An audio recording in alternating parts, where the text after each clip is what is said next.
By Ivan Timofeyev, the new Cold War between Russia and the West is characterized by the absence of a clear ideological confrontation. This constitutes its fundamental difference from the era of bipolarity, when the Soviet Union and the United States were irreconcilable ideological enemies.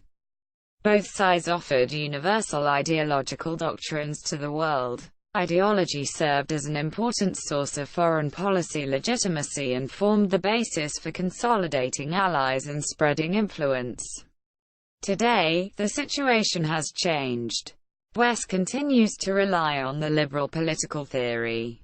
The ideological component remains strong in terms of pressuring Russia, although it is fairly outdated and needs major adaptations.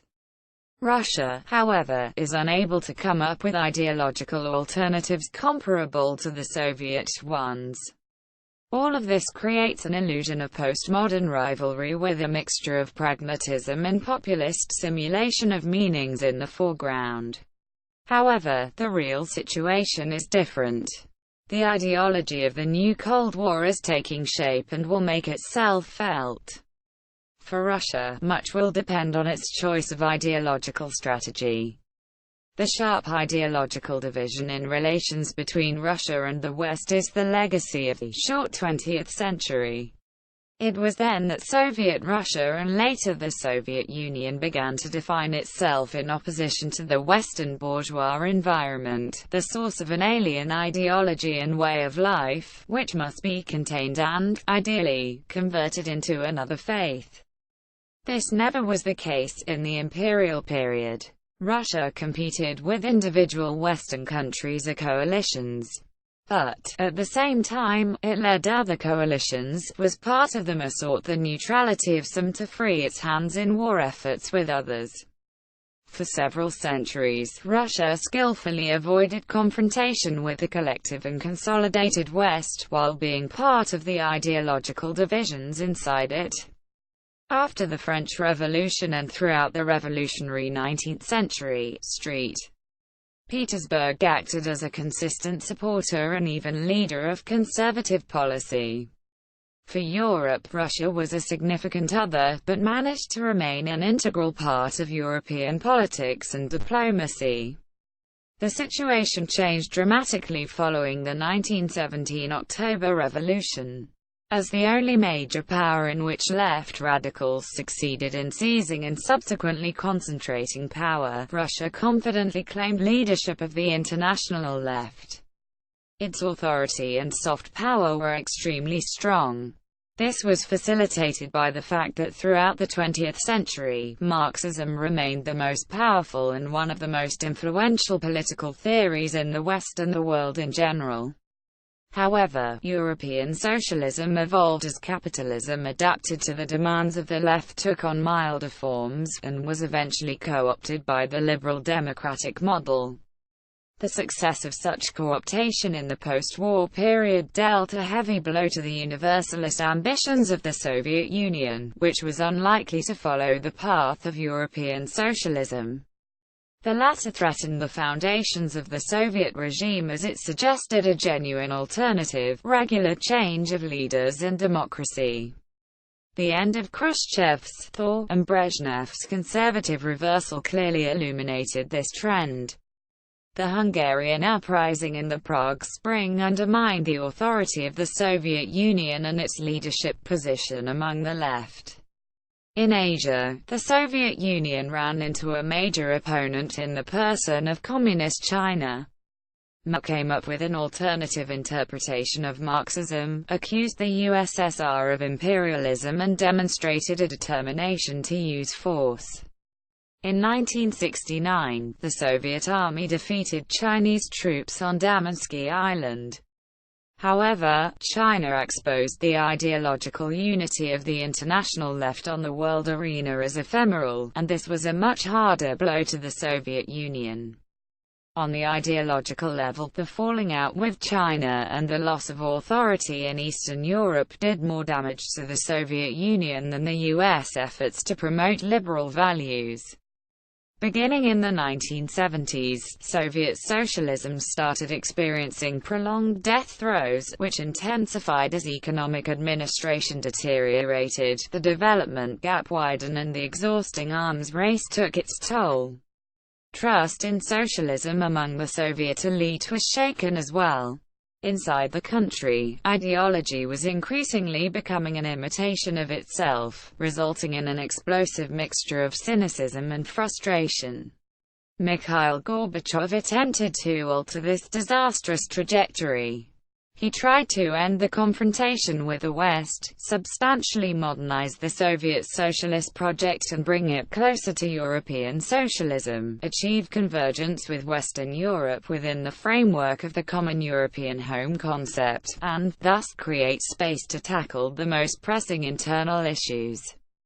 By 1988, Gorbachev had managed to achieve some key goals, such as exiting the Cold War without suffering defeat, ending the arms race, maintaining equality in relations with the West, launching the modernization of the socialist system and gaining immense moral authority. However, already in 1989 all these necessary but belated measures let off a cumulative mass of contradictions that had built up over years.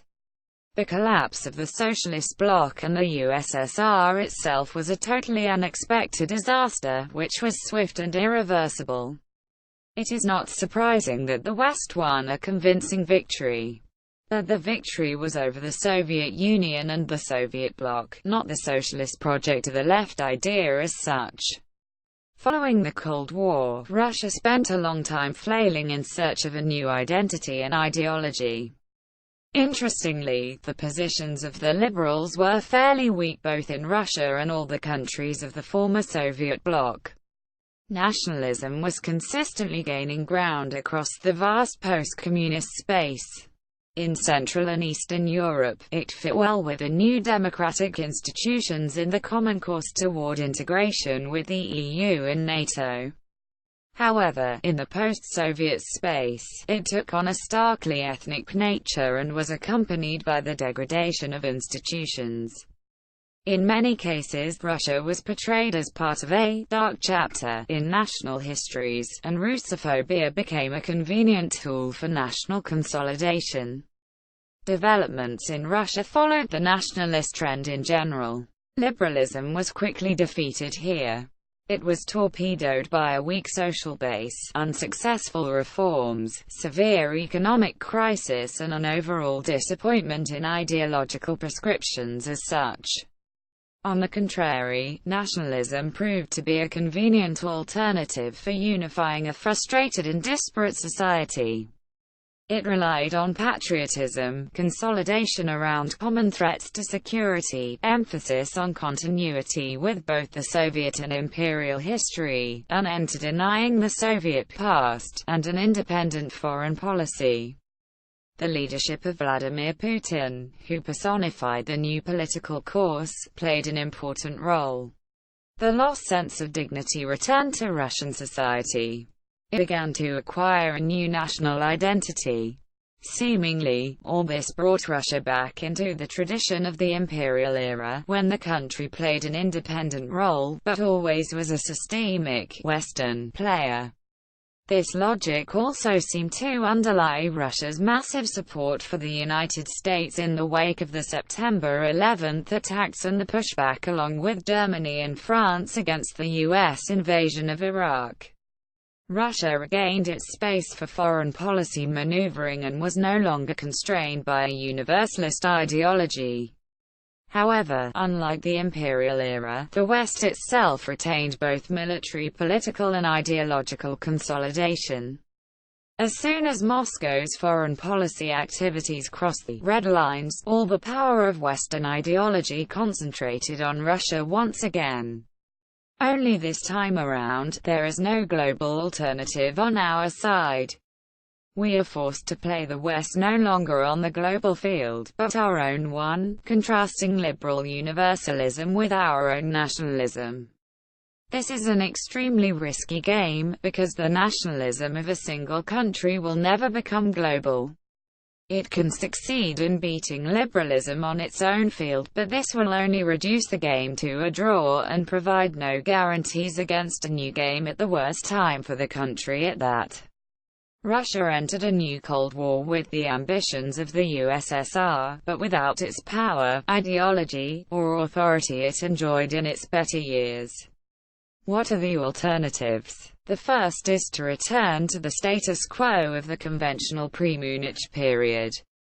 The problem is that a tactical retreat here may well turn into a landslide loss of ground as it happened in the early 1990s. Especially if such a maneuver coincides with the aggravation of domestic problems. The second alternative is an attempt to build one's own global alternative. It is also an undesirable option given the obvious inability at this stage to back up a global ideology with an effective economy, appealing way of life or other important elements. The attempt to play on the same field with Western liberalism will lead to an even greater depletion of resources. Finally, there is the third alternative, which I would call the stealth alternative. By this I mean Russia gradually disappearing from the Western radars as a threat, while it accumulates resources, builds regional integration projects in Eurasia, expands its participation in international organizations, and increases its role in resolving global issues. This approach implies preserving and strengthening foreign policy positions along with a qualitative change in the language of communication with the West and the outside world in general. The language and the narrative of our foreign policy will play the key role. It is time for us to quit constantly complaining about the treachery of the West, and stop dwelling on who cheated us and how in the 1990s. The West is unlikely to have any compunctions. However, such rhetoric creates a depressive impression outside the Western world. Threats must be countered, but one should not obsess over them. We need a language of opportunities that we see for ourselves in the world, and which we want to offer the world. Fortunately, Russia has something to work with in this area. First published in Valdai Discussion Club about the author Ivan Timofeyev, Ph.D. in Political Science, RIAC Director of Programs, RIAC Member, Head of Contemporary State Program at Valdai Discussion Club. RIAC Member Source: this article was published by Modern Diplomacy. Did you find this article informative? Please consider contributing to Eurasia Review, as we are truly independent and do not receive financial support from any institution, corporation or organization.